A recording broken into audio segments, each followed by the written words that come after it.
So Marcus, thanks for joining us. A tough day out there in the field for you guys. To sum up today's play for us. Yeah, another tough day. Obviously, the whole game at the moment has been pretty challenging. We haven't quite been at our best, and New Zealand have been strong. And you can see the difference when they've got it right and they've put us under pressure. So we've got a lot of work to do going into day 4, I think. So the challenge is there. We've done some amazing things as a team in recent times. The opportunity is to do something else.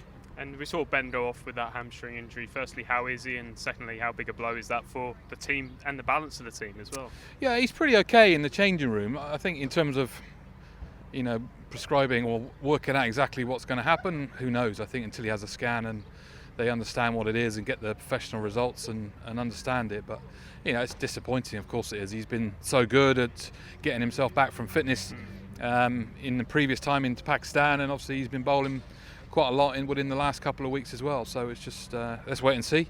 Hopefully we'll keep our fingers crossed and see what the results are. I know he's the type of person to sort of lead from the front, and that showed today, but how do you sort of hold him back a little bit, because it's the second time in a few months he's had that hamstring problem? Yeah, so. Sure. I don't know if you ever will, really.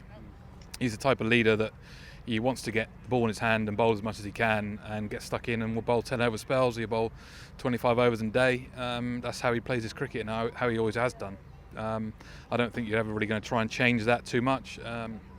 Just look after his body, manage him well, look if, get in all the rubs and all the icing you need to do, and try and keep your fingers crossed. And we heard Harry Brook on the stump mic joking how he's quite bored actually during the stage, and as someone who wants to sort of move the game along, what's it like watching New Zealand go about how they did today, and was that something you guys would do?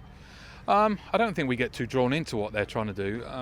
We're very focused on what our approach is, and we stick to our plans, and we'll allow them to play in their own fashion and respect everything they try and do, because it's worked for many different teams to play in a different way than what we do. So, so be it. And it's just that's how they go about it. It's not something we do a great deal of, but that's not to say it doesn't work. And just finally, looking ahead to tomorrow, your back's against the walls, as you say. What would you want to see from your team tomorrow? Because I know the common assumption would be like, it's at the end of tour, but I know that's not the case. But what would you want to see from your players tomorrow? Well, I don't think you'll see a great deal different to what we would have been if even first game of the series. Yeah. We'll be aggressive. We try and chase down the runs as much as we can.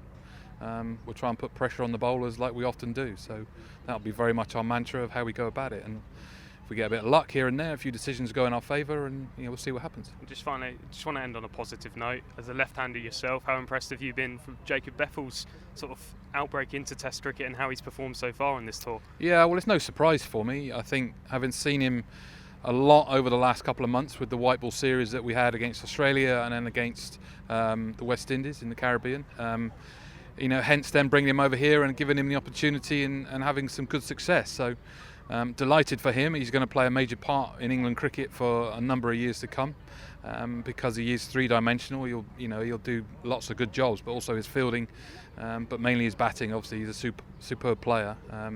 Really exciting to look forward to seeing him lots of times coming forward. Perfect. Thanks for joining us. Thanks. Cheers. On AM, on DAB, via the talkSPORT app, and on your smart speaker. talkSPORT.